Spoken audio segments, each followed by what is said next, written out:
Sunday against the Rams was not his best. Well, it was certainly the worst of the three. I don't think anybody's hiding from that. I don't think Kyler Murray's hiding from that. He didn't hide from it in his post-game comments. It doesn't change the fact, though, that in his 3 games so far this season, he had a really good game, kind of an average game, and a bad game, which I made this point yesterday. If you're going to tell me those are his first 3 games, that's fine. That's probably somewhat expected, except I'd like them in a different order. Yeah, right, exactly. I think he spoiled us in the first game against the Falcons. I think he totally spoiled us, and the expectation shot through the ceiling on Kyler Murray because of how well he played against the Atlanta Falcons. That's fair. I agree with you on this one right here. I think he played great against the Atlanta Falcons. He played okay against the Texans. And Sunday, I'm so messed up with this mouth. You got to be kidding me. Sunday, of course. I'm thinking it was yesterday, right? Again. So the best point. Today's Tuesday. It's Monday. You said in the pre-show meeting this was going to mess you up, and now you keep every time you mess up, you look at Erin, and she's just ignoring you. And I can whatever, say dude. Sunday. I don't have to say Sunday. I can say Sunday. We already said suffering in the first segment. Yeah, I did say that, and it really threw me off right there. But I think, once again, he was bad. And that leaves you with a big question mark, literally, when you think of those 3 games that you have seen right now. Great, average, bad. That leaves you with a question mark right now. I don't like that. If the timing was different, like let's say that injury happens towards the end of the 2021 season, where Kyler had that great start to the season, then things trailed off. And then let's just say the injury happened and he was coming back from the injury now, and there was no season last year where he didn't look right before the injury. Then we would all just look at this and be like, whatever. I mean, he's the franchise quarterback. They're already out of the playoffs this year because he didn't play the first, 9 games. And he's had a really good game, an average game, and a bad game in his first 3 games back from an injury. Yeah, it's totally understandable. You'd expect that, right? Yeah, you would.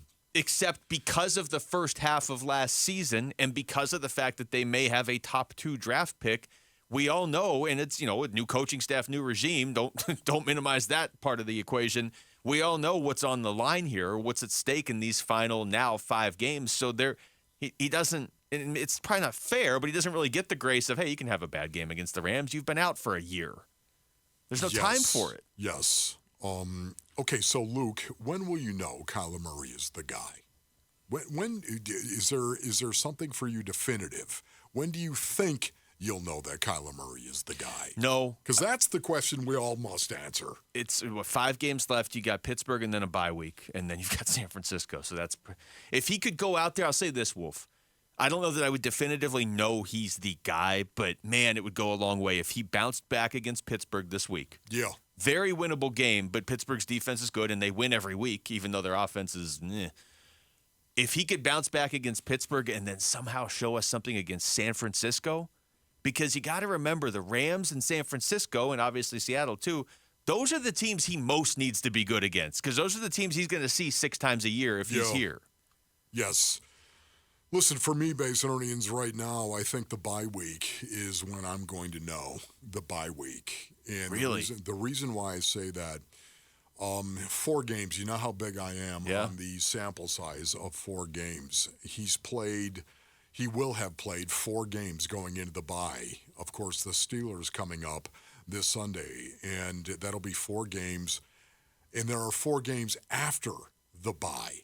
Right there. I think going into it, this is just me personally, I think I'll have a really good idea after watching how he plays against the Steelers and how this offense actually plays against the Steelers, even though their defense is really, really good. In particular, their pass defense is really, really good. Number 7, as a matter of fact, defensive quarterback rating in the National Football League, the Pittsburgh Steelers. This is what they do. That's how they win. They get to the quarterback. They're number 12 in sacks per attempt, and they take the ball away from a quarterback via the pick, number 8 in the league in doing that. So it's going to be tough for Kyler. It is. But here's the thing. If I'm in the organization, I'm going to take a longer view of this. Okay, I might have my own opinion as to what this is going to look like and what I expect to see from Kyler Murray going into the bye, but I think you've got 4 games before it, 4 games after it, with the bye right in between it.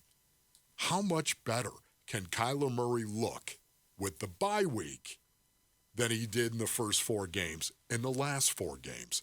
That's what I want to know, and that's what I think I would do.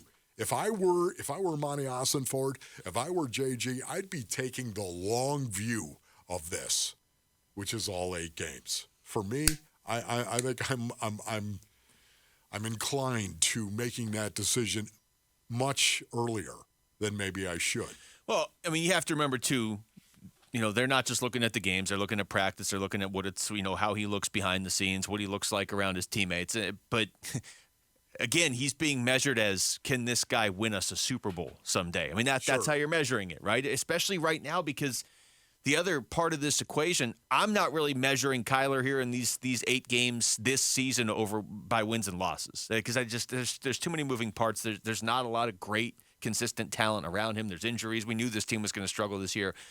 But the wins and losses matter to a certain extent, because if they keep losing, they are going to have a top 2 pick. And then that puts a lot more pressure on this question that it has to be answered in these 8 games. If he comes in and they got 5 games left and they win 3 and lose, they go 3-2 down the stretch, and you finish the season with 5 wins, you're going to be picking, 6th, 7th, 8th. It's a little bit different than, hey, you got the first pick or the second pick, and you've got either your choice or you're at least going to get one of Caleb Williams or Drake May. That puts a lot more urgency on the conversation. I think, honestly, for Kyler, once again, and it's the reason why I think the Arizona Cardinals are going to take the long view on this. And again, if I were the general manager, I think I would do it. I think I'd do the exact same thing. I'd take that long view.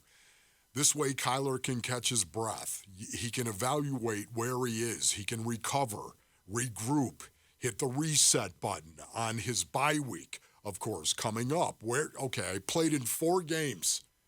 4 games back. He was off 11 months. He played in 4 games. How did that go right there? And then I can breathe at the bye and then play these last 4 games. And then we'll have the ability to compare the first 4 to the last 4 after the bye. I think that is the prudent and wise way to actually do it. Not that I would do it that way, but I think that's exactly what the general manager and the Cardinals will do. Well, in the second half of this little run here, those 4 games after the bye, San Francisco, Chicago, Philadelphia, and Seattle.